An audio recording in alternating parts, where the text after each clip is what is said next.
Welcome to Martian Mixed Martial Arts.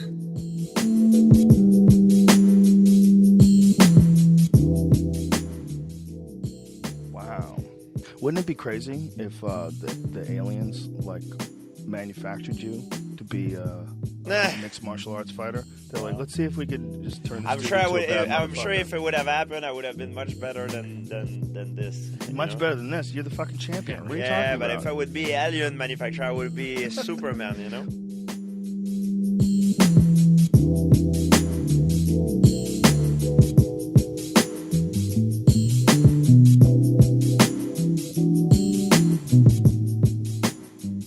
What is up, ladies, gentlemen, boys, girls, aliens, Martians, any conscious being tuning into the podcast? I welcome you to episode 33 of Martian Mixed Martial Arts. This week we will be recapping the UFC event that went down in Russia last week, and we will be previewing the UFC event going down in Sao Paulo, Brazil this Saturday, September 22nd, 2018.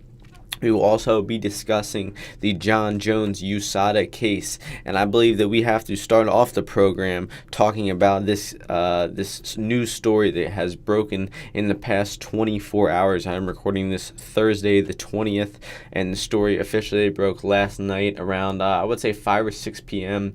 It was first reported by Ariel Helwani saying that there is a strong speculation that a USADA announcement is very imminent, were his words, and he's saying that it could be announced, by the end of the day. It could be announced that Jon Jones could return by the end of the year.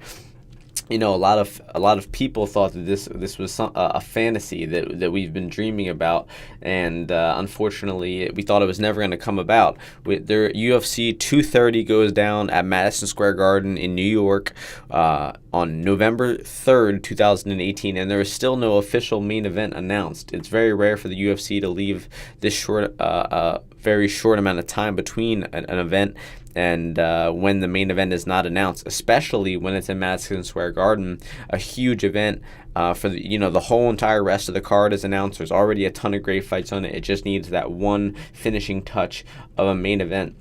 And we've been lacking it. There's been speculation of whether it's going to be Tyron Woodley versus Colby Covington, or Valentina Shevchenko versus Joanna Jędrzejczyk, or possibly TJ Dillashaw versus Henry Cejudo in a title fight between the two champions at 125 and 135. That's all speculation, because now there's a whole new contender in play, and that is Jon Jones, and I'll explain how shortly. So Jon Jones tested positive for a banned substance, Turinabol, which is a short-acting performance-enhancing drug.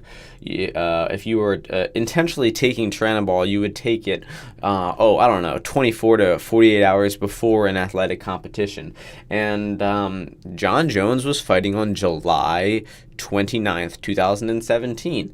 And when did he test positive for Turinabol? Nothing but the day before that fight, the 28th of July.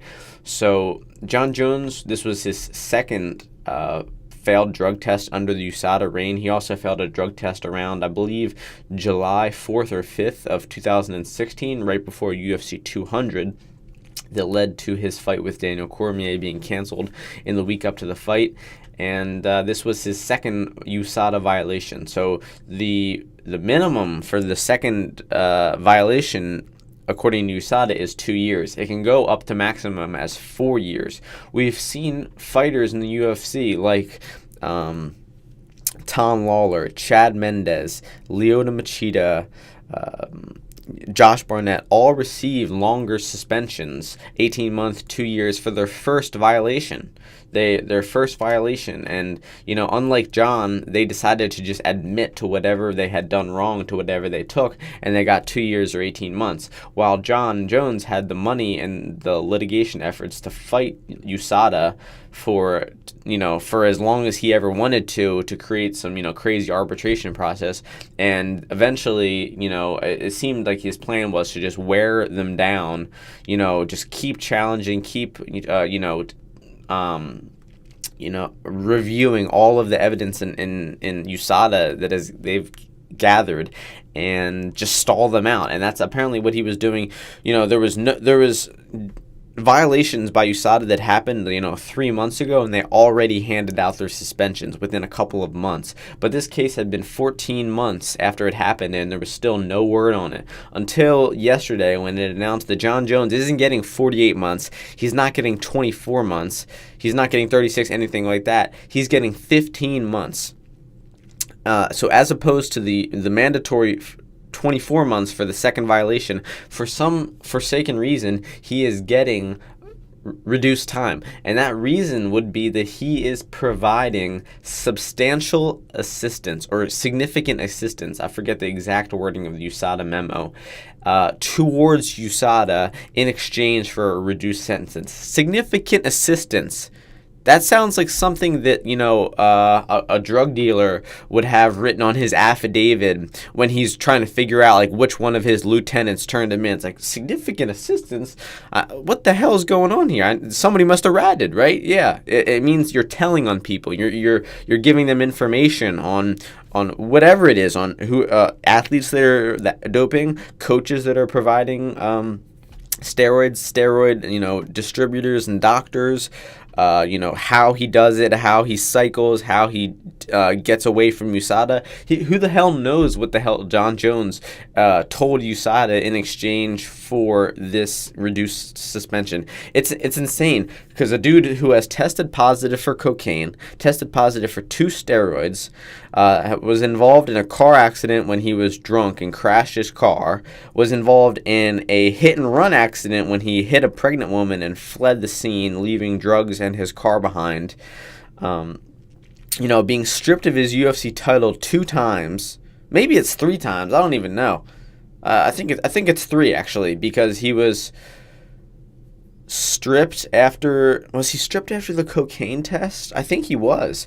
He was stripped after the cocaine test and the car accident. Those happened pretty close to one another. He won the interim belt at UFC 197. He was stripped of that belt at UFC 200 when he tested positive. He won the light heavyweight belt at UFC 214 and was stripped of that belt after he tested positive for that fight. So he has been stripped of 3 UFC belts in his career. And that, even though he's done so much wrong, he has no problem with snitching out other people in exchange for him getting a lesser sentence. It's weird, because it sounds like a rumor. It sounds like, oh, he snitched and he got out of it, right? That's the only reason he could have gotten 15 months. No. It's in clear writing in the USADA memo that Jon Jones provided significant assistance towards USADA in exchange for a reduced sentence. So There's no, even his manager Malky Kawa is saying that, is calling bullshit on reporter Ian Kidd, saying that he snitched out. He's like, that didn't happen at all. That's complete bullshit. And then Ian's like, dude, it's in clear writing in the memo. What the fuck are you trying to cover up Jones still for? I really don't understand it, man. I've been talking about how USADA is a game of cat and mouse on this podcast for a long time, about how they're trying to even out this playing field that seems like it's impossible to even out, about how they're, violating people's rights, violating athletes' rights by knocking on their door at 6 a.m. and taking their piss and blood from them multiple times a month, even a week sometimes. They come 2 times in 1 week. Tracking your whereabouts nonstop, giving you violations for not giving your exact location at all times. It's some so controlling. They're dictating these fighters' lives, where they have to give their location, they have to be available, they have to let them into their homes, let them into their gyms. A lot of fighters are still working regular jobs, as we know very clearly, and you could be like Jeff Neal is waiting tables at a fucking restaurant, working 40 hours a week. He could have some scientists show up at his restaurant and have to go take him in the bathroom, watch him pull his dick out, piss in a cup, take his blood, and then make him go back to waiting tables. Like, what the hell is that about?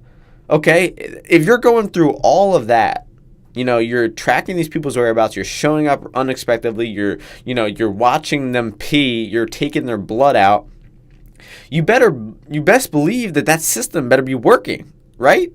You better be seeing some results. We better be seeing that steroid users at an all-time low. There's, cheaters like Jon Jones are, suspended for 4 years. The USADA program is working thoroughly. That's not the case. The case is that money runs everything. It still does for the UFC. It doesn't matter that Conor McGregor threw a dolly through a window and shattered glass in 4 or 5 fighters' faces. It matters that he's going to sell pay-per-views and he's fighting 5 or 6 months after that happened. It doesn't matter that Jon Jones got stripped of his belt 3 times, tested positive twice, was in multiple car accidents, is a chronic drug user, a chronic liar. Doesn't matter.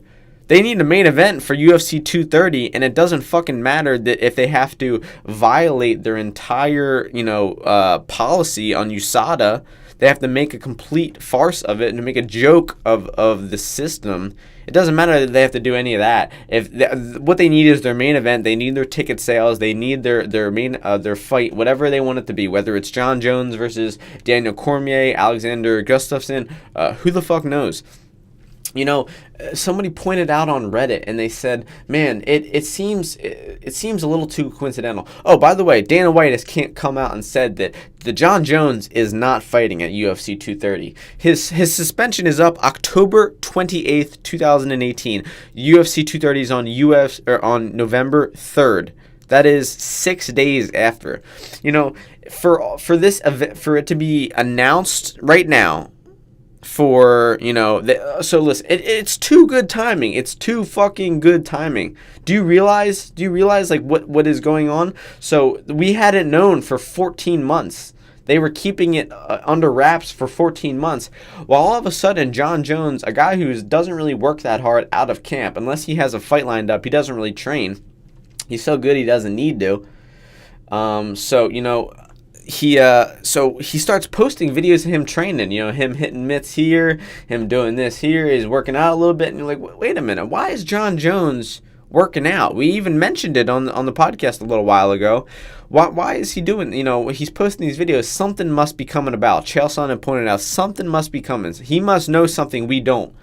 And now, a day before the press conference going down in New York City, where Madison Square Garden is, where Conor McGregor and Khabib Nurmagomedov are right now, about to go live in a press conference in 3 hours.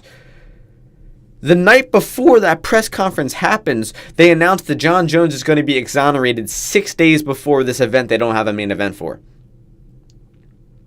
It seems a little fishy. It seems kind of ridiculous that Dana White is even saying that Jon Jones he's not. No. Yeah, he's going to be exonerated 6 days before the event we don't have a main event for, but he's not main eventing it. He said that on an interview or some bullshit. He said it on Twitter, some bullshit.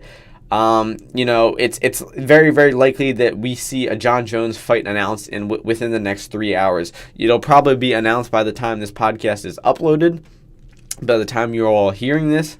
If it's not, I would be surprised. Yesterday I was thinking, man, someone was saying, man, what's it going to be? Is it going to be Woodley and Covington? Well, Woodley just hurt his hand, apparently, hurt his thumb beating up Darren Till so bad. He's not 100% sure if he's going to be able to fight Covington. It's like, okay, it might not be that one. It's like, Shevchenko, her fight just fell out, and Joanna said that she's down to fight her. That seems pretty likely. Cejudo and Dillashaw, I don't know, that doesn't seem too likely. I think they'll give Demetrius Johnson a rematch.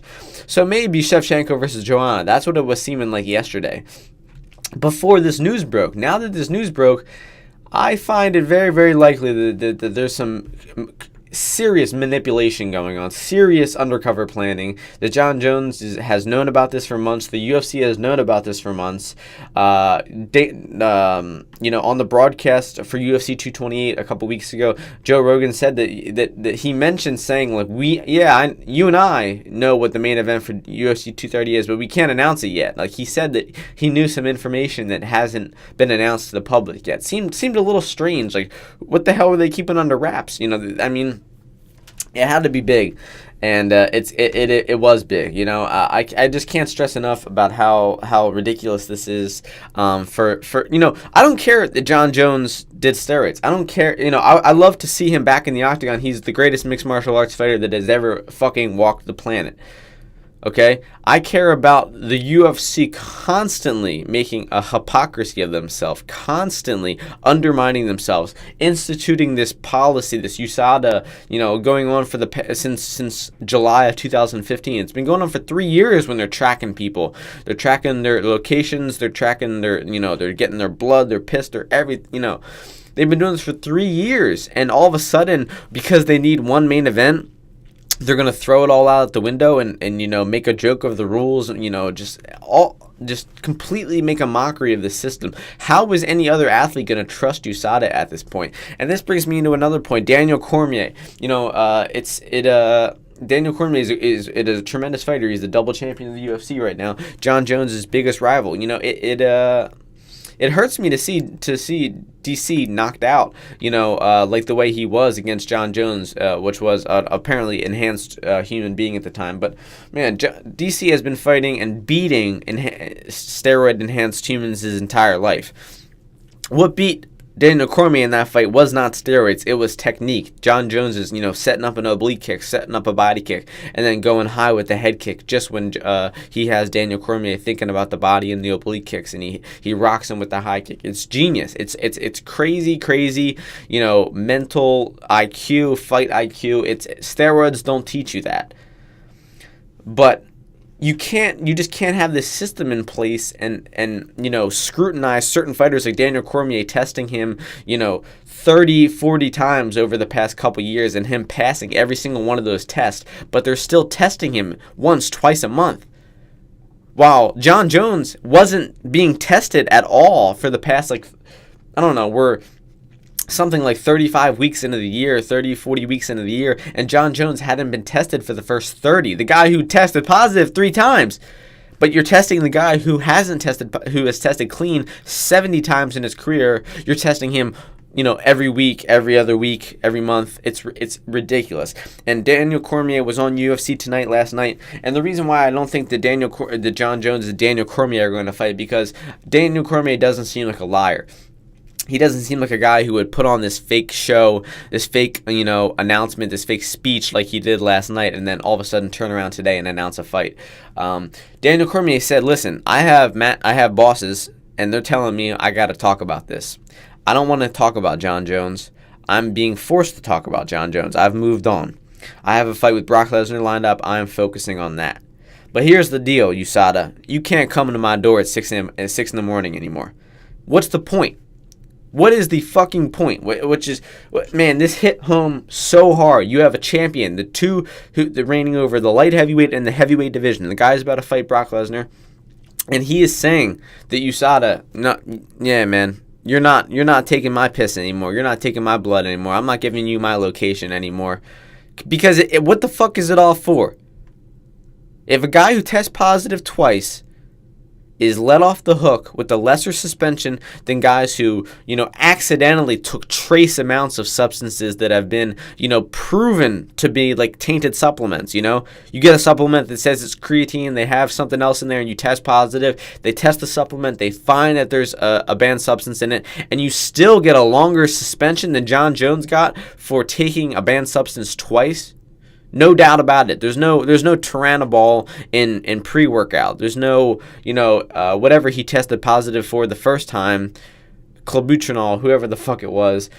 There's none of that shit, trace amounts in supplements. These are, hardcore anabolic steroids that don't get in your system by accident. And somehow the UFC, the USADA, Dana White, all saying that Jon Jones unwillingly took this substance. Dana White said the science backs up that Jon Jones took it unknowingly. They said the science, he took a test, a couple days before, it was clean. He took one test that was failed, and he took one after and it was clean. He's like, what's the deal there? Maybe he took the fucking drug before that second test. That's exactly what happened. That's why you test people multiple times in a short amount of time, especially before a fight, because there are substances that you can take that will still enhance your performance in that short window of time. And that's exactly what Jon Jones took. There's no one with a fucking functioning brain who doesn't believe that Jon Jones knowingly took steroids. What? His coach slipped in some steroids to his water when he was rehydrating? That makes no fucking sense. The dude who took cocaine the training camp of leading up to his Daniel Cormier fight. The dude who said he used to get blackout drunk the week before his title fights. The dude who was an alcoholic, drug user, weed smoker throughout his entire MMA career. Those drugs don't enhance your performance. Doing coke, the week before doesn't getting drunk the week before doesn't enhance your performance. It probably diminishes it. But you're supposed to believe that Jon Jones wouldn't take a drug that knowingly enhances your performance. Come on, man. Get real. So the press conference is going down in 3 hours. It's obviously about UFC 229. It's going to be centered around Khabib and Conor. It's going to be great. We're going to be able to hear the promotion for that fight for the first time. But man, neck and neck with that excitement is the excitement of what the hell is going to happen with Jon Jones. They have to announce a main event for 2:30 tonight. It's very, very likely Jon Jones. It's very, very likely Jon Jones versus Alexander Gustafsson in my mind. Gustafsson already reaching out on social media, congratulating Jon, saying let's line up a fight. Who the fuck knows, man? It's a crazy system. It seemed like it wasn't going to happen. It seemed like they wouldn't make a mockery of the entire system. They wouldn't be hypocrites and just totally diminish the USADA system and let Jones off easy. But man, it happened. And it's what it is. What it is, man.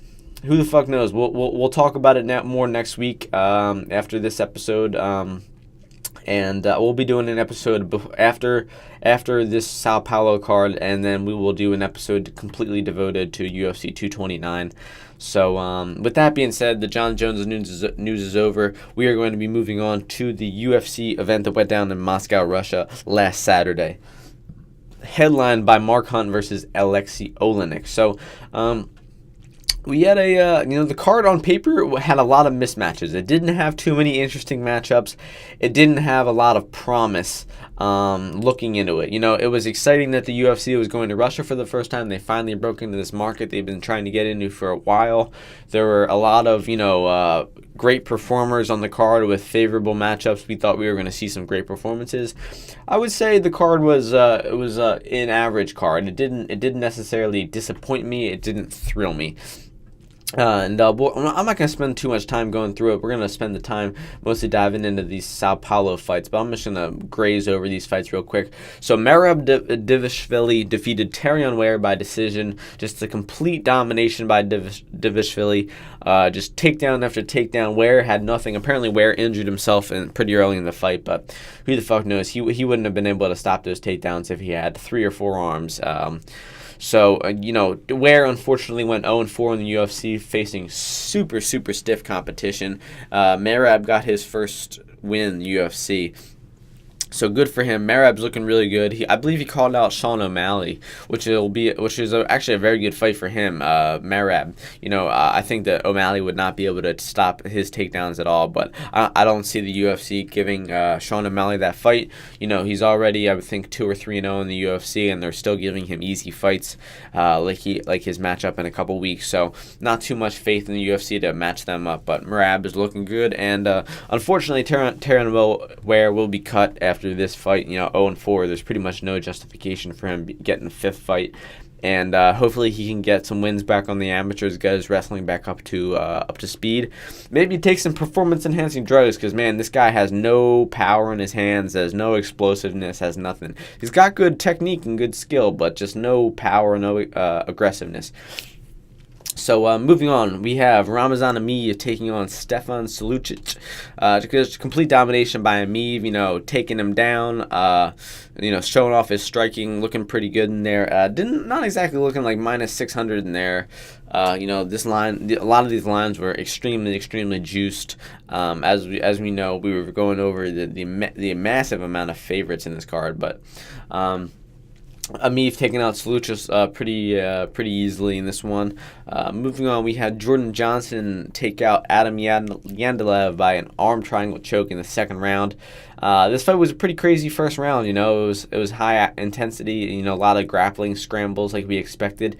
Yandiev not very technical, but he's got heart. He was in some pretty deep chokes, and he still weaseled his way out of the chokes, and eventually got caught in a choke. To finish the fight, but he definitely didn't give up easy. He wanted to fight to the last breath.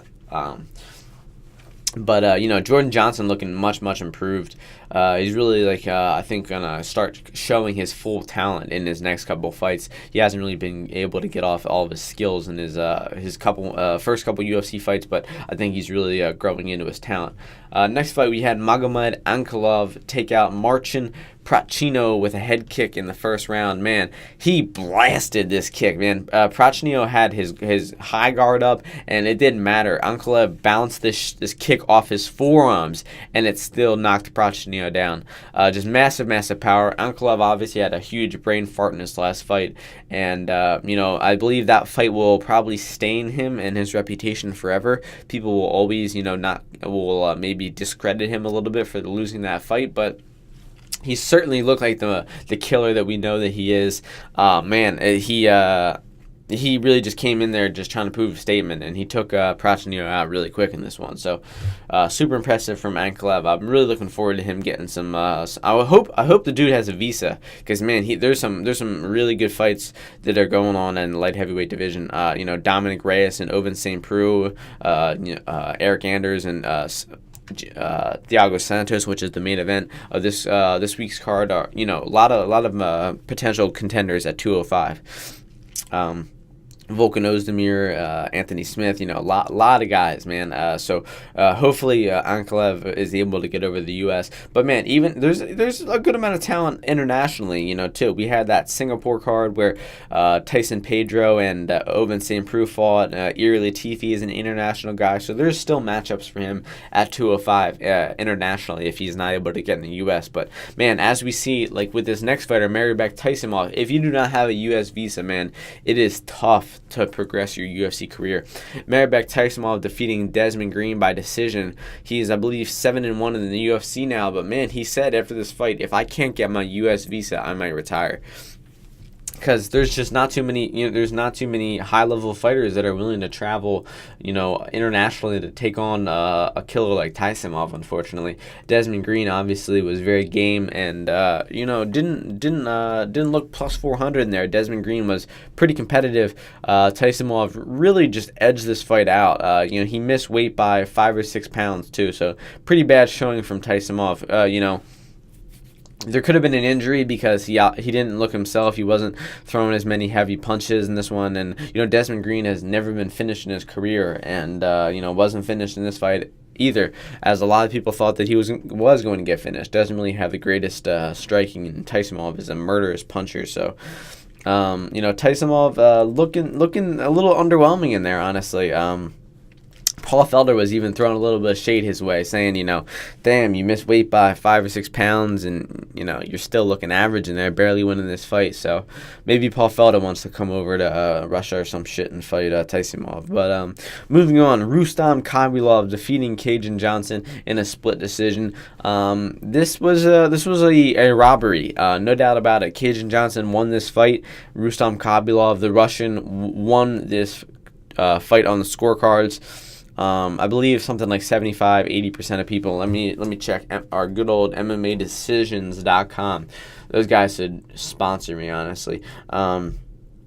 So Rustam Khabilov versus Cajun Johnson. We had 81% of people agree that Cajun Johnson won the fight 2-1. So just pretty much no justification at all for Khabilov winning that fight. Shit happens. You're gonna be in a home country, and you're gonna get some bullshit decisions. It happens in Russia. It happened in England. It'll probably happen in Brazil this weekend. It happened on the last Brazil card. It's a part of our sport. Hometown decisions are a son of a bitch. But either way,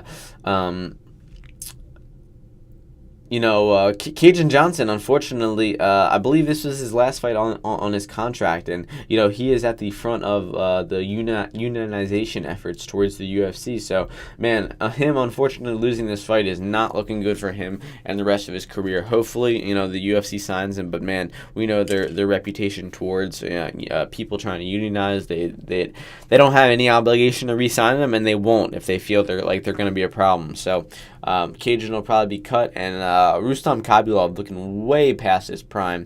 His first fight in a while, and he looked significantly diminished in this one. Will probably be future fade material in Khabibulov.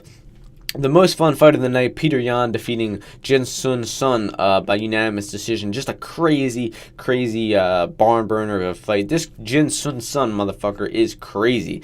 He was eating punches off the jaw and sticking his head forward and screaming and sticking his teeth out and smiling and yelling and wanting more.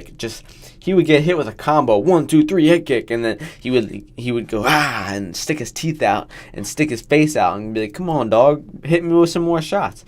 This guy had an iron chin, man. Yan was hitting him with some bombs, crazy power punches, and Sun was just taking them easily, man. Incredible performance from Sun. It was his UFC debut. He came in here on short notice. He didn't land too much offensively. He lost the fight 3-0 in my mind. But Yan also looking good, showing off his diversified boxing. But man, his power might not be as much as we thought because he had some trouble putting away Son. But next fight, we had Khalil Murtsaliev defeating CB Dalloway in the second round. Khalid, pretty close fight in the first round, and I believe CB almost had Murtsaliev in a choke, but then he got out of it. Murtsaliev also almost had CB in a choke. Really deep Darce choke. I have no idea how CB Dalloway escaped that. And then Murtsaliev got mount and pounded CB Dalloway for about 30 to 45 seconds. Herb Dean, for some reason, didn't stop this fight. Just let CB take an extreme amount of unanswered punishment.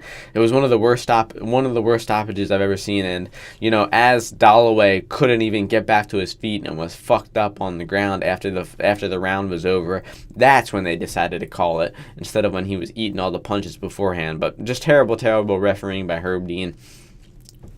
Khalid Murtsaliev, though, looking really good, showing a pretty diversified game in his first fight in the UFC. Moving on to the main card, we had Alexei Kunchenko defeat Thiago Alves by decision. Pretty close fight, honestly. Kunchenko was like -600, -500, and Alves put up a good fight. We had two judges give 1 round to Alves, and then I think some Russian judge gave all 3 rounds to Kunchenko. Kunchenko looking pretty underwhelming in there, man. He was knocking dudes out in M1, and looks like he looks a little old. He looks a little stiff, and he doesn't look as powerful as he did back in M1. So could be coming off the special sauce. Who the fuck knows? The Russians are pretty good with hiding up their doping, but so who knows if he's actually off it or not. But man, he definitely looked off the stuff in this fight. Just a shell of himself in M1. He still got the technique and everything, and just doesn't have that pop in his punches, that power, explosiveness. So I hope that maybe it was just UFC jitters, maybe him playing it safe in his first fight against a dangerous opponent like Alves. Like I said, Alves did have a good amount of success in this fight.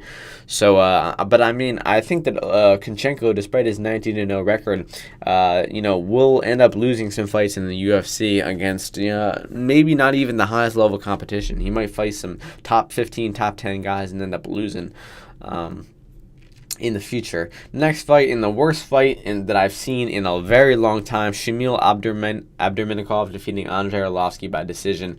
Just an awful, low volume, terrible fight. Not even going to say anything about it except for both guys did a very disservice to all the fans in that arena by putting on such a shitty fight. Next fight, the opposite of that, super intense, high activity fight. Jan Blachowicz defeating Nikita Krylov with an arm triangle choke in the second round.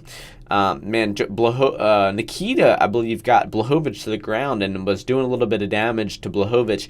Blachowicz hit an incredible sweep towards the end of the first round, reversed the position, and started dominating Nikita on the ground.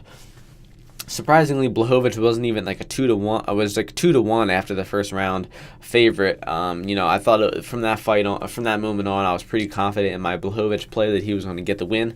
I had Blachowicz by decision and his money line. Unfortunately, he got the choke and ended it a little bit early. But man, he really outclassed Nikita on the ground in this one. And Blachowicz is just he's a motherfucker, man. I think he's really going to be possibly one of the next title contenders at 205. I would really like to see him fight.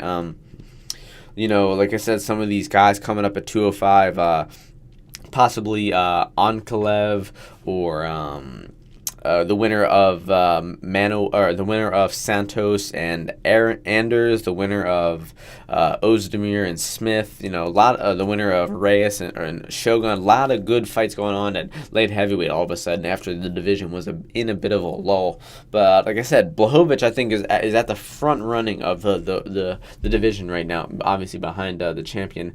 And let's see where he's at in the rankings. Light heavyweight, we have Blachowicz at 3 behind Ozdemir and Gustafsson. I think he should be, honestly, at 2. Maybe even 1, because Gustafsson hasn't fought in so long. Ozdemir hasn't picked up a win since his fight with Jimmy Manawa at UFC 214, which is, over a year ago. So I think Blachowicz, racking up 3 or 4 wins in the past year is a clear number 1 contender. It'll be interesting to see who Jones' opponent is. Holy shit, man. Jon Jones versus Jon Blachowicz. It's a fight I never thought of in my mind, but it's a fight that might happen. Obviously with all the news we talked about in the beginning of the show. I think it'll be Gustafsson though. Moving on to the main event. Of the card, we had Alexei Olenek defeat Mark Hunt via rear naked choke in the first round. Man, what a weird fight. Mark Hunt landed some pretty stiff punches, some pretty nasty leg kicks that had Olenek wobbling. It looked like we were just waiting for Mark Hunt to uncork one big punch and just give us another highlight reel knockout. But that didn't happen, and Alexei might have grazed Hunt with a punch, knocked Hunt off balance a little bit. It looked like Mark Hunt tripped over his own ankle. And we all know Mark Hunt on the ground. He's a bum. He hasn't learned a ground game in his 20 to 25 years of martial art. Alexei Olenek is an elite grappler. He cinched up a choke on Mark Hunt in 30 seconds, and that was that. So, man, Mark Hunt had this fight won, man. He had his opponent hurt with punches. He had him wobbling on one leg. He had him limping, and he still found a way to fuck it up. Man, it's just a detriment to where Mark Hunt's career is at right now.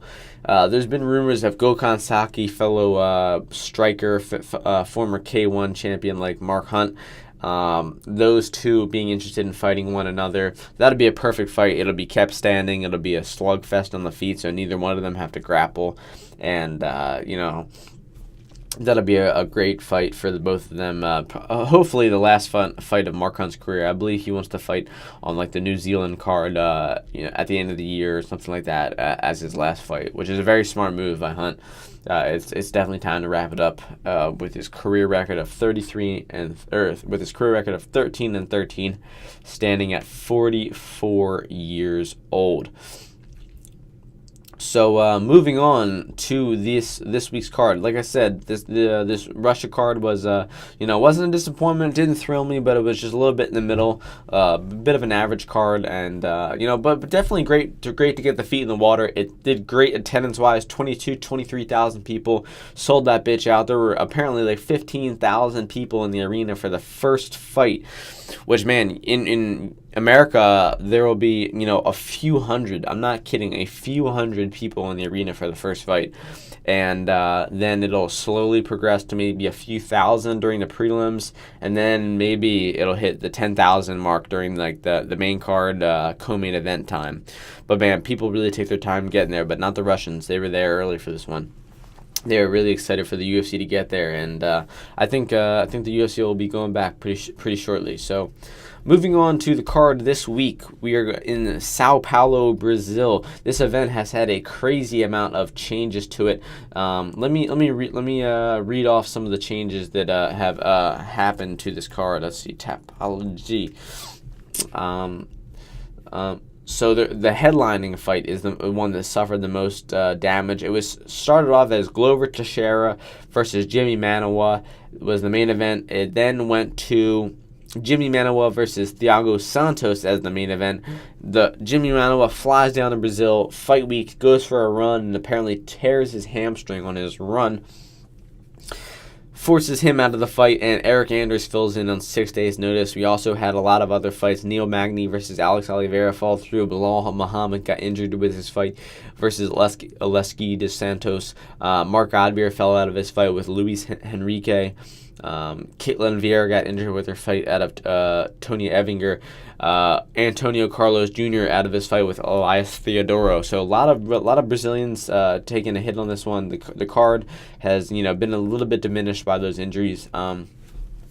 Looking at the card, since I've started going through deeply analyzing these cards, since I started doing the podcast and tracking odds a lot more within the past 9 or 10 months, there haven't been many cards that I haven't still found bright spots in. Still said, oh, I'm still looking forward to so-and-so making his debut. I'm still looking forward to this matchup. Man, this card is bad. It's really bad. It's there's no very good matchups. There's no prospects that are coming up really. Maybe one prospect that I'm looking forward to seeing. But this card is it just doesn't do it for me. As far as betting, it's not looking too good either. There's a lot of heavy favorites. But the props that came out recently, I think, are looking pretty good. So I'll talk about them at the end to get some bright spots on the betting. But we're going to start talking about the first fight on the prelims. This fight is a strawweight. There are 14 fights on this card, so strap in, ladies and gentlemen. And I believe the main card is starting at 10:30 p.m. on Eastern Standard Time, which means the main event will be going on around 1:30 a.m. So that sounds fucking miserable. So beside that, starting off in the women's strawweight division, we have Livia Renata Souza, who is 11-1, taking on Alex Chambers, who is 5-4. Livia Renata Souza opened up this fight at -530. Alex Chambers at +350, and Souza has went from -530 to -1300. That is fucking incredible live movement. Alex Chambers is obviously a very low-skilled fighter. She's lost by submission a few times. She's fighting a submission fighter. I imagine a Brazilian Jiu-Jitsu black belt. Obviously, just a very high-level grappler. Got a lot of submissions on her record. Is 11-1, like I mentioned. 4-1 in the UFC, or in Invicta, by the way, with 3 finishes too. Her only loss in Invicta was coming to UFC fighter Angela Hill, a very legit fighter. Excuse me, person. So Alex Chambers has been submitted by very low-level grapplers, Aisling Daly and Paige Van Zandt. Man, just terrible grapplers she's been submitted by. So seems like a nightmare matchup for Alex Chambers in this one. She seems like she's going to get submitted quickly. Next fight in the 170-pound division, we have, I really don't know how to pronounce this guy's first name. Alessio? It's Alessio Zaleski dos Santos. I call him Zaleski dos Santos for short. He is 19-5, who is taking on Luigi Vendamini, who is 7-0, making his UFC debut. Zaleski dos Santos is 5-1 in the UFC. He opened up at this fight -475 to Luigi at +325. He has gone down from -475 to all the way down to -850. So again, people laying massive juice on Zaleski dos Santos here. Pretty rightfully so. Zaleski had that incredible spinning back kick knockout in his last fight. Really, really impressive knockout over a very, very good opponent in Sean Strickland as well. And Luigi Vendramini is a Brazilian gentleman. He is it says he's 8-0 instead of 7-0. Excuse me. But his opponents 0-0, 0-0, 0-1, 0-2, 6-2, 7-5. So Just very, very low-level competition. He's just fighting cab driver after can after, garbage man. And now he's fighting a very, very legit competitor in Zaleski dos Santos. Like I said, 5-1 in the UFC. Beat Strickland, beat Max Griffin, Omari Akhmedov, Keita Nakamura. Very, very legit opponents. So pretty deserving for Zaleski to be minus 850 in this fight. The people who are laying juice on it are obviously still fucking crazy. But, like I said, justified at minus 850. And next fight we have in the 185-pound division, Thales Leites, who is 27-9, is taking on Hector Lombard, who is 34-9-1. Thales Leites opened up in this fight at minus 165 to Hector Lombard at plus 125. The lines have since flipped. Hector Lombard is now the favorite at minus 135 and Thales Leites as plus 115. So two veterans of the MMA game, veterans of the UFC too, both have been in for a long, long time. Thales Leites is 12-8 in the UFC in two different tenures. Once, in like the 2007 to 2010 range, went off for a couple years and came back in 2013. Hector Lombard, he had an incredible career coming into the UFC. He came into the UFC with a record of 31-2.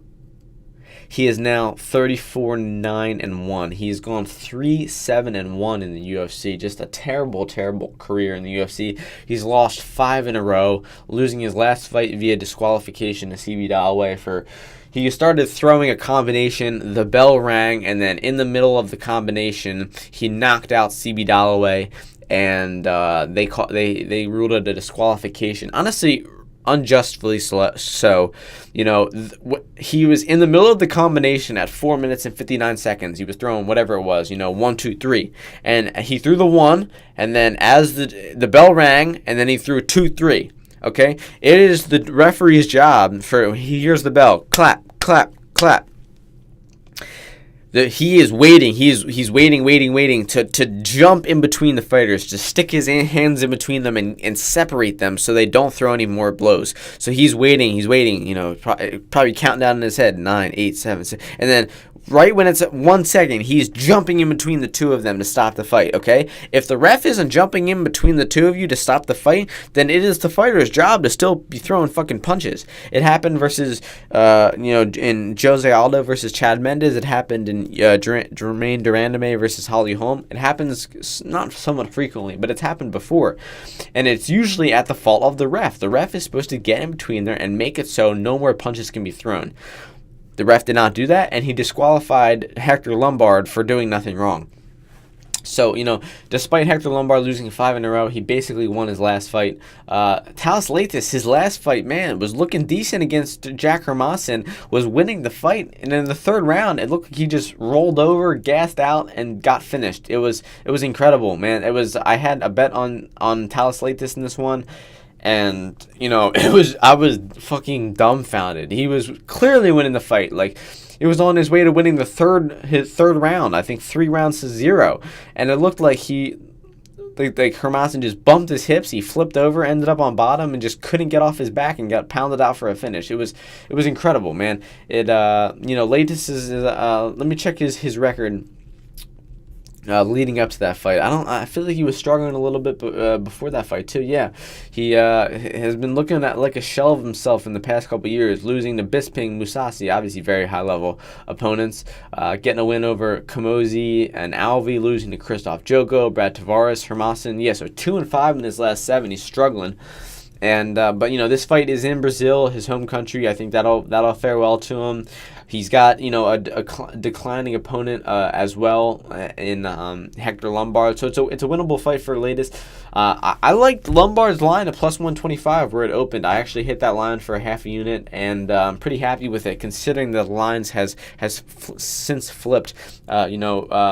He opened up with a chance of 44%, and now he sits at a chance of 57%. So I'm very happy with that. The action I got in on homeboy Hector Lombard, who I'm relying to pick up his first win in 6 fights. And to head to that, though, with a crazy prop line, Talis' latest knockout is plus 785 right now. I mean, I can't imagine it was at that an hour ago when I checked when the props first came out. Let me check 5 dimes right now to check and see if it is still that high. But man, I thought that was crazy. Plus 585. Yeah, it went down big time. So I posted that line on 2 different social media, so I assume that I have a lot to do with the line movement, taking credit where it's due. So yeah, like I said, even though I'm on Lombard in this one, he's still, a declining fighter. He's still a very low output. He still has a pretty weak chin. Latest is still looking a little bit competent, so I have no problem, hedging a little bit on Talis latest by knockout. So moving on to the next fight on the card in the women's flyweight division, we have Maria Bueno Silva, who is 4-0, taking on Jillian Robertson, who is 5-2. Bueno Silva opened up at minus 145 in this one, and Jillian Robertson at plus 105. Since then, the lines have flipped again 2 fights in a row. Jillian Robertson now the favorite at minus 145, Bueno Silva up to plus 125. Both these women are extremely talented grapplers. Bueno Silva made her Dana White Tuesday Night Contender Series a few months ago, securing a beautiful ninja choke, which is a variant of a Darce, variant of a guillotine. It's a very slick choke. You don't see it too often, but she locked that up and got the tap in that one. And Jillian Robertson, also a very skilled grappler, submitting Emily Whitmire and Molly McCann in her most recent fights. I think both of them by armbar. She's a very skilled grappler. So this fight, I imagine, will have some great grappling exchanges. Really looking forward to it. I believe it'll end in a submission. Despite both of them having, grappling talents, I think that they're both maybe a little one-dimensional in their grappling. So who knows? Who knows what their striking will look like in this one? So I'm looking forward to this one. I'm expecting some good grappling, and I believe Jillian Robertson will come out victorious. So next fight we have Ben Saunders, who is this fight's in the welterweight division. Ben Saunders, who is 22-9-2, is taking on Sergio Moraes, who is 33-3-1. Ben Saunders opened up for this fight at plus 145. Sergio Moraes opened up minus 185. The line right now has gone much in the favor of Sergio Moraes, going from minus 185 to minus 280. Ben Saunders from plus 145 to plus 240. A lot of action coming in on Moraes. I think that opener was a little bit low. Minus 185 seemed like a great line for Sergio Moraes. Despite their most recent fights, I think the reason why this line was closer is because of their most recent fights. Ben Saunders in his most recent fight defeated Jake Ellenberger by, I believe, a knockout, like a TKO, and Sergio Moraes had a very close split decision against Tim Means, where this was an example of Tim Means, a Brazilian fighter, having a close fight with an American fighter in Brazil. And most people, let's go over to our favorite website, MMADecisions.com, and check out Sergio Moraes and see what that decision had. See what the numbers behind this decision were. So we have 77% of people agreeing that Tim Means defeated Sergio Moraes 2 rounds to 1. We have about 14 reporters scoring the fight. 13 of them scored the fight for Tim Means. So, confirmed robbery in this one. Actually, 85% of people overall agree that Means won the fight. Some people actually thought he won 3 rounds to 0. So 85% of people agreed that Means won the fight. Unfortunately, the Brazilian judges had different opinions. Tony Weeks was one of them. Tony Weeks was, it looks like there were 2 Brazilian judges, and one of them scored the fight for the Brazilian, one of them scored it for the American, and then the American judge actually scored it for Moraes. But, who the fuck, man, Tony Weeks, Glenn Trowbridge, Sal D'Amato, even though that they're wrestling fights all over America, all over the world, they still don't know what the fuck MMA is about. Those guys consistently score fights wrong. It is so frustrating to see. Those guys are in Vegas judging the biggest in fights. They're in Brazil, they're in, England, they're all over the place, and they don't know how to score fights. So, let's see. So again, getting back to this fight, Ben Saunders 10-6 in the UFC, Sergio Moraes 7-2-1 in the UFC. Like I said, their most recent fights are, I think, influencing their line a little bit in this one. But I think that Ben Saunders is way past his prime, and Moraes is still within his prime. So I think that Moraes is going to have better striking in this one. I think that their grappling will be pretty similar with one another. Saunders is pretty good on the ground. But I think that Sergio is going to have his way with Saunders on the feet. And Saunders is pretty hittable, gets lit up with a lot of punches. Has an okay tie clinch, but I don't think he'll be able to implement it here. But where the line is now, plus 240, I definitely would not trust him, Sergio Moraes, at minus 280. And there is a little bit of value on Ben Saunders at plus 240. I'm still not going to be betting on Saunders because, like I said, I just think he's a little bit too over the hump to trust with money at this point. Next fight in the heavyweight division, we have Chase Sherman, who is 11-5, taking on Augusto Sakai, who is 11-3. Augusto Sakai opened up in this one as a huge favorite at minus 285 to Chase Sherman at plus 205.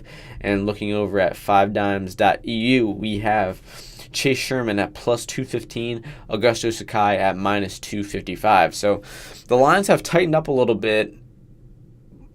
I don't know how the action works on this one because Augusto Sakai has become a little bit less of a favorite, and Chase Sherman has become a little bit more of an underdog. So these lines didn't really move in the way that most lines do, where if a person if the favorite gets deeper, then the underdog will get bigger, but the favorite got shallower and the underdog still got bigger. Who the fuck knows how that works? Odds aside, Augusto Sakai is a fat, sloppy, bad defensive striker. He made his Dana White Tuesday Night Contender Series in a pretty underwhelming fight. I honestly have no idea how the fuck this dude made the roster after that fight.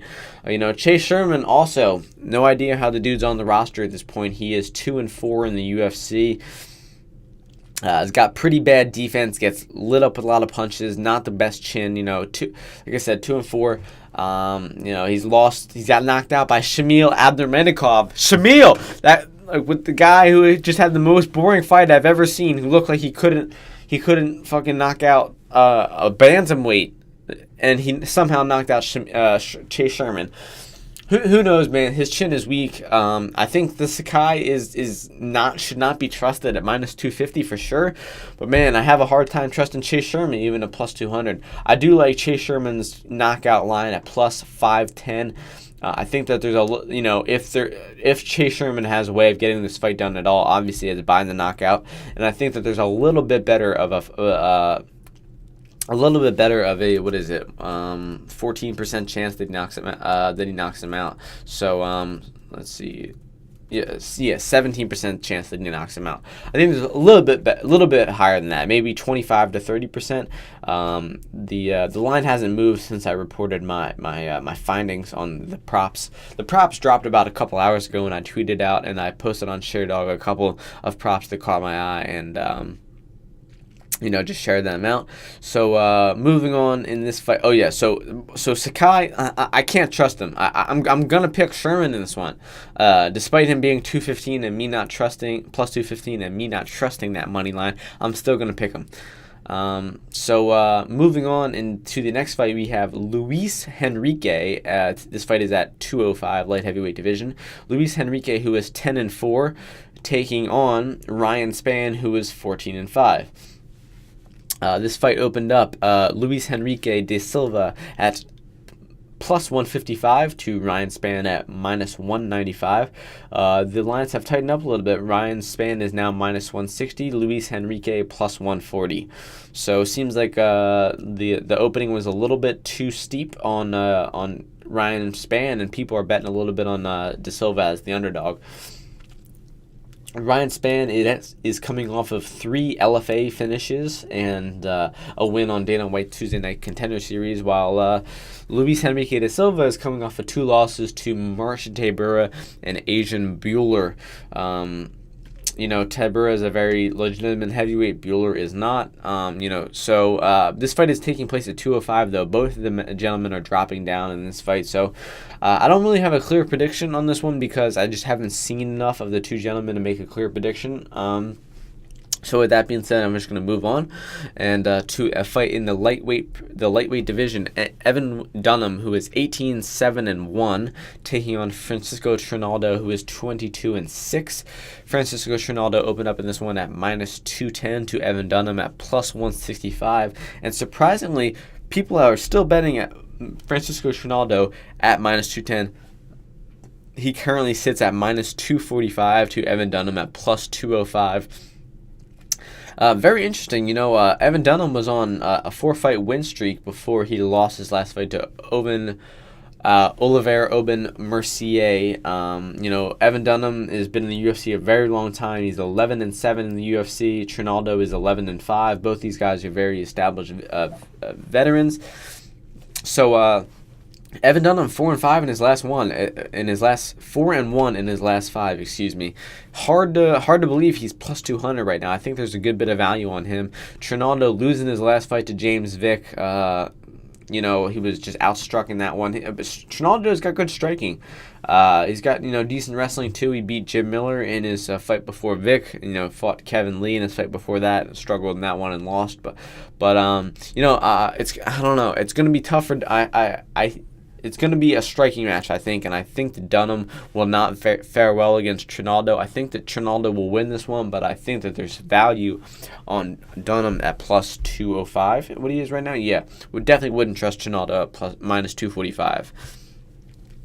Next fight we have in the 155-pound division, Charles Oliveira, who is 23-8, taking on Christos Gigagos. Who the fuck knows how you pronounce that? Charles Oliveira is 11-8 in the UFC. He opened up at -320 for this one, and Gigagos, I don't have what he opened up at. Oh boy, I wrote down my research wrong. Let's see. Gigagos opened up at +240 for this one.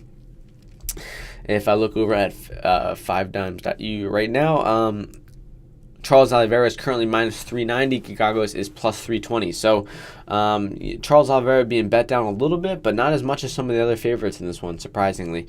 Gigagos has been in the UFC before. He got cut after going 1-2. Has recently been fighting over in Russia and ACB, and he was brought back for this fight. I believe it's a short notice fight. That's why he is in this spot. And Oliveira is coming off of a tap out or a submission over Clay Guida and a loss to Paul Felder. I think Oliveira will get this one done. I think he'll win it by sub like he usually does. His 11-8 record doesn't really reflect how good he is. He's tremendous. So I think he's got like the most submissions in the UFC history. So moving on to the women's 115-pound division, this is the fight where I was actually looking forward to the one prospect on this card, and her name is Marina Rodriguez. She is 11-0, and she is taking on Randa Marcos, who is 8-6.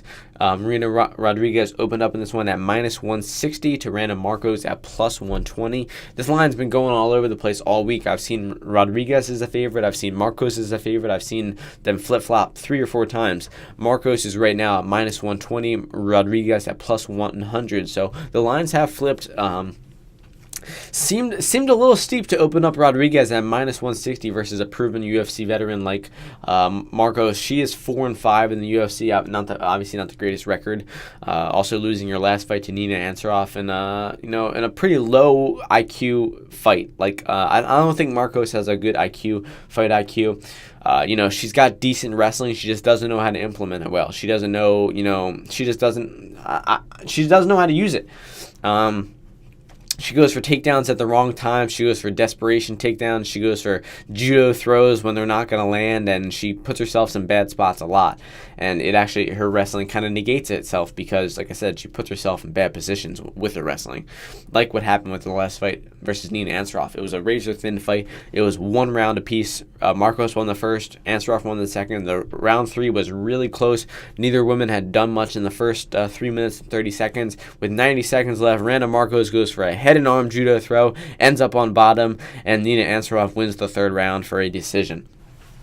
So, like I said, even though Ansaroff was the weaker wrestler, weaker grappler, Marcos still used her grappling to disadvantage herself to losing that fight. So, obviously, I don't think Marcos' striking is any good either. I think it's actually horrendous. Marcos' game is to push you up against the fence, take you down, and to hold position on you to win rounds. Marina Rodriguez, her game is to use her Muay Thai to fucking punch your face in like she did on the Dana White Tuesday Night Contender Series, making her opponent verbally tapped strikes. Literally getting punched and kicked and kneed in the face so much, she told the ref, "No more, I quit." Like I've very, very rarely seen that ever in a fight. I've seen people quit after rounds. They say, "I don't have anything left," after getting their ass beat, like CB Dalloway did. But I've never seen someone quit in the middle of a round, like just look to the ref and just wave it off. Actually, I think John Makdessi did that. Versus he got his jaw shattered with a kick against Cowboy Cerrone, and he looked at the referee and called timeout, and then the referee stopped the fight because he was so fucking out of it. So Marina Rodriguez, I'm super hyped on her. Huge fan of Muay Thai. She's got some beautiful Muay Thai. She's kind of lanky. Also had a little bit of ground game, I think, honestly. She took her opponent down with a really slick takedown and used a really pressureful knee on belly to hold her down.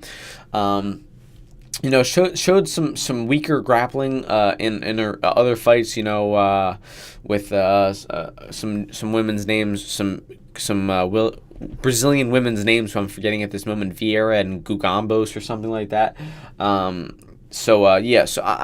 Her grappling is a little bit worrisome, but I think that her Muay Thai, her clinch, her elbows are going to keep Marcos off of her, and I think that she even has a chance at stopping Marcos with her strikes in this one.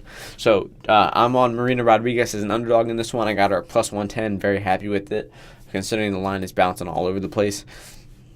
And moving on to the 135-pound division, former champion Renan Barão, who is 34-6, taking on Andre Ewell, who is 13-4. Renan Barão opened minus 350 in this one. Andre Ewell opened plus 250. The lines have shrunk massively on this one. Barão went from minus 350 to minus 130. So people are really trusting Ewell in this one, betting him down from plus 250 to plus 110.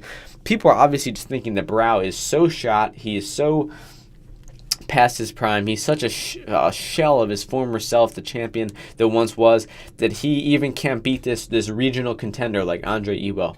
Man, it's very sad, man. It's a brutal sport, man. The guy was on top of the world, one of the top 5 pound-for-pound best fighters in the world, and now he's almost an underdog to a guy who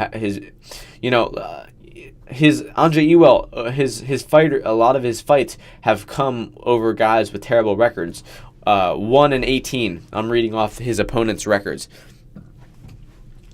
His opponent was 1-18 when he fought him in his fucking debut. He's from a promotion called Gladiator Challenge, which is a notorious promotion for padded records and just giving shitty matchups.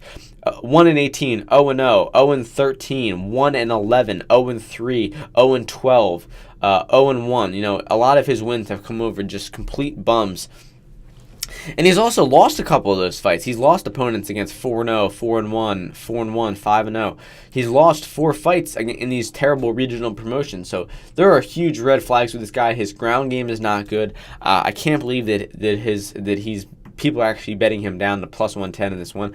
I think Barão will still have enough left in the tank despite his career going down the drain in his past couple years. I think he still has enough wits about him. He's looked decent enough in his past couple of fights against Kelleher and Sterling. I think he'll still be able to take Ewell down and be able to get a submission probably in the second or third round in this one.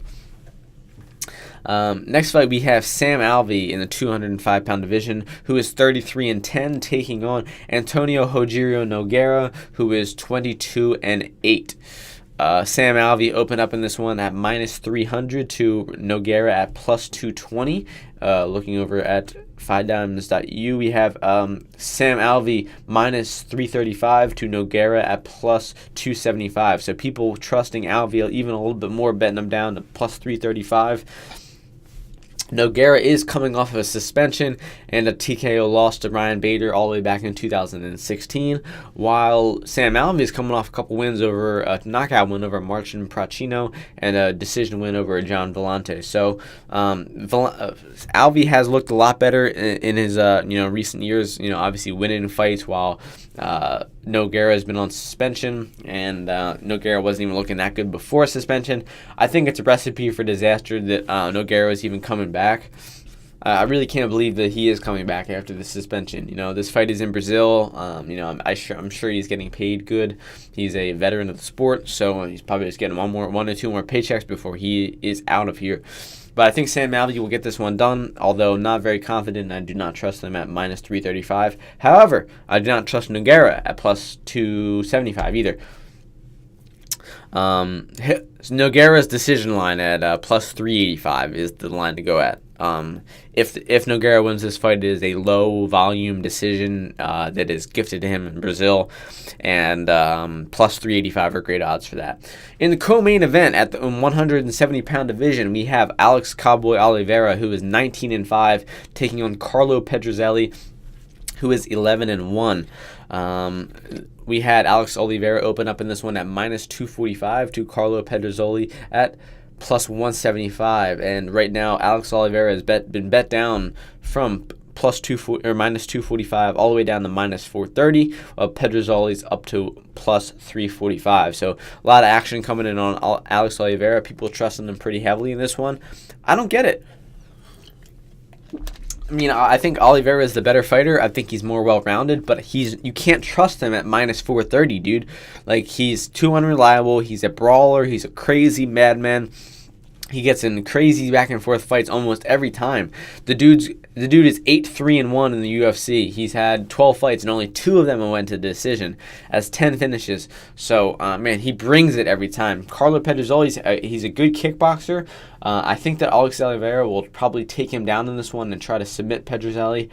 But it's going to be a brawl. Oliveira will never shoot right off the bat for a takedown. He wants to throw punches. He wants to get a little bit crazy first. The dude, like I said, is a crazy motherfucker.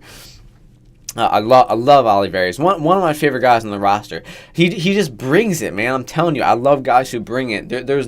He's not going in there to win a decision. He's not going in there to fight a safe fight over an opponent with a worse record than him. This fight is on short notice, change of opponents. He's not going to go in there and play it safe. He's going to go in there and go to fucking war, just like he did against Carlos Condit. Carlos Condit, former interim champion, former number one contender for a long, long time. Oh, his opponent fell out. I'll jump in on 3 weeks' notice. He was an underdog in that fight, and he still fucking won.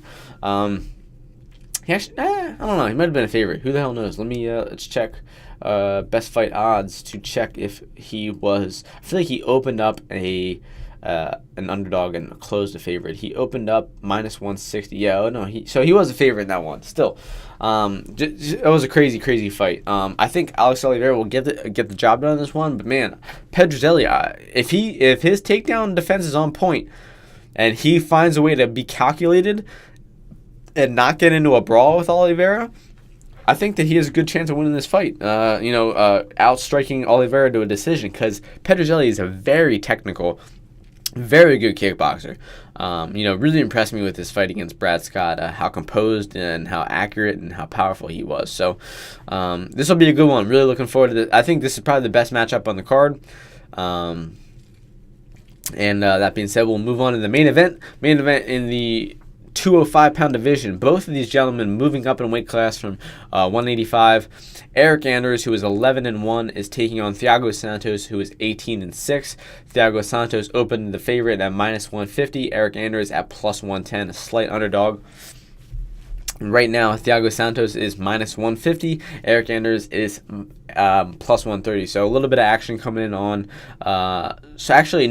The same action coming in on Santos. His line hasn't changed, but Anders has gone up to a little bit bigger of an underdog. So I imagine that more action is coming in on Santos. Anders is 3-1 in the UFC. He just had a knockout off of Tim Williams in a few weeks ago only. Both these gentlemen fought in August of this year, and they're turning around and fighting in September in the main event. Both of them are very game. Thiago Santos last win decision over Kevin Holland was a pretty dominant performance from Santos. Didn't really look in trouble in there. Santos is a UFC vet, 10-5. Has been killing shit. He's a great finisher. I think that Thiago Santos is the better striker in this one. I think that Thiago Santos will pose some problems for Anders on the feet, and I think that Santos will end up getting a TKO in the second round. I'm going to go with in this one. I just don't think Anders is ready for a vicious puncher like Santos in this point. He's fought in some lower level middleweights like Tim Williams and let's see who else. Marcus Perez, Rafael Natal, and he lost to Machida, a declining Machida too. So while Santos has been fighting some pretty heavy hitters and beating them too. So I believe Santos is going to get this one done. But props to Eric Anders for flying down to Brazil on 6 days' notice and jumping into this fight up a weight class against a murderous finisher like Thiago Santos. Dude's got fucking balls. So props to Anders. Good on him for saving this card. And like I said, going through it's not an awful card. It's not unwatchable, but it is a little bit lacking. Like we said, injuries have plagued this one a good amount. And we're definitely seeing that in the matchup. So not the highest level, not the most thrilling card this week, but we're still like I said, looking forward to that co-main event. I think the main event will be good too. I think Anders versus Santos is going to deliver. Looking forward to seeing Renan Barão maybe get a win back under his belt. Honestly, I hope he retires if he gets a win. Looking forward to the debut of Marina Rodriguez. A couple of Brazilians should have great performances, and huge mismatches like Renato Souza, Zaleski dos Santos, and Charles Oliveira. So I think we're in for a decent night of fights. Like I said, the props on this one they came through. The money lines were super juiced. Didn't really like anything there, but there were a couple good props. I saw Renan Barão submission plus 250, Sergio Moraes TKO plus 350, Jillian Robertson submission plus 190, and Talis Latis plus 785 knockout. Also Nogueira decision at plus 385. So those are my suggestions on the night. You got my picks on the night. You heard my recap of UFC Russia, and you heard my extensive breakdown of the Jon Jones USADA case. And in less than 2 hours, Conor McGregor and Khabib Nurmagomedov will be having their first press conference. It'll be fucking great. It'll be the first big promotion of the super fight going down in 2 weeks. A little over 2 weeks. And like I said, I will be doing one more episode after this Sao Paulo card, recapping that, and maybe talking about the more Jon Jones news and the 2:30 main event and what will come of that. And then we will be doing a specialized episode for UFC 229. Obviously the biggest card of the year. And really looking forward to that one. So hope you all enjoyed the episode. And ladies, gentlemen, boys, girls, aliens, Martians, any conscious being, thank you for tuning into the podcast. And I will catch you guys next week. Peace.